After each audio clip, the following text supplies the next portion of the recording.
So if you're going to be routing pipe that's going to be referencing an existing PID that you created in AutoCAD PID, the easiest way to get your pipe and fittings is to get them directly from the PID.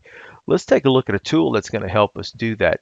If you go ahead into your part insertion panel in your home tab, you're going to see that you have a tool called PID line list. If you click that on, what it's going to do is it's going to give you the PIDs that you have in your project, and then within that PID you'll also have the line groups that are available. So I'm going to go ahead and expand this line group 1038, and I'm going to select this carbon steel 300 pipe that we're going to use, and I'm going to go ahead and place it into my model by choosing that button that says place. I'm going to go ahead and use my direct entry to place the pipe, and I'm going to set my degrees, and we'll go with that right there for that segment of pipe.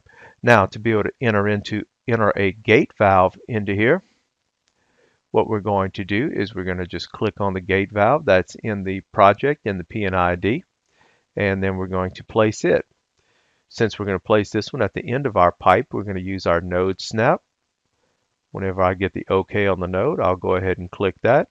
Then I'll set the degrees for the rotation of the handle at 0. And we'll go ahead and we'll place the other gate valve in as well. This time this one's going to go inline, so we're going to use our nearest snap.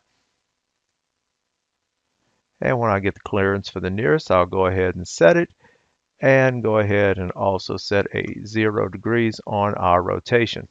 If that gate valve is not exactly where we need it, remember we can use our move grip, and then we can just slide it on to the position we want, either manually or by direct entry.